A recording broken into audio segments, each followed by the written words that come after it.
I went on a trip to Europe and I visited the British Museum. And when I was in the British Museum, I came across this artifact, which I've got a little mock-up, a replica. This is not a facsimile. It's just because this is not exactly, the real thing. It just looks similar. And I made it, and I used it to sort of model it and show it to the students. And then I decided to make a video about it. So this is called the Cyrus Cylinder. And when I was in the museum and I saw it, I already knew what the Cyrus Cylinder was.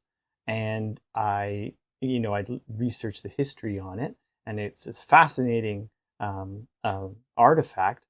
And then I saw it in real life in the museum.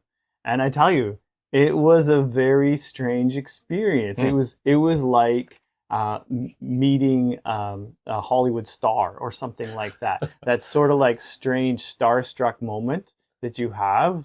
I had that with this artifact, which was very strange. I think my wife wondered what I was doing, but so for our listeners, since we're just doing audio, well, we have these artifacts in front of us. Can you describe the one that you're holding? It's kind of like a cylinder sort of looking. Yes, I said this is made of styrofoam, you said? Yes, so this one's made of styrofoam. The original one would have been made of clay, and on it are cuneiform writing, and that's because Cyrus, who was the first real king of Persia, he invaded Israel, and he invaded Babylon and conquered the Babylonians, and then he returned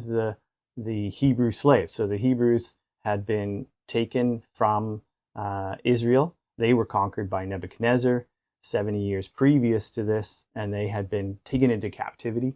And they were there for 70 years. And very interesting. Okay, I could go on and on. I will go on and on. There was like a prophecy saying that Jeremiah said that they would be in captivity for 70 years.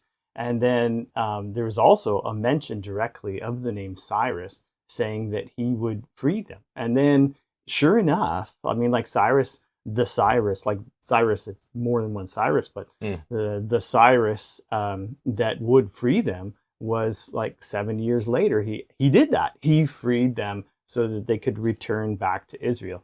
So it's amazing confirmation of the prophecy. And so that's why it blew me away.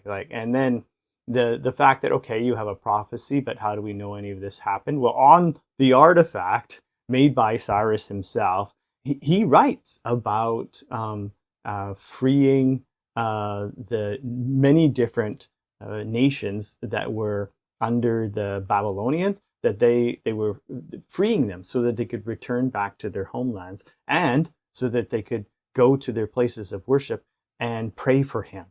which is amazing. That's what's written on this. Oh, yeah, I was just going to ask you, so what exactly is written on here? It's that historical...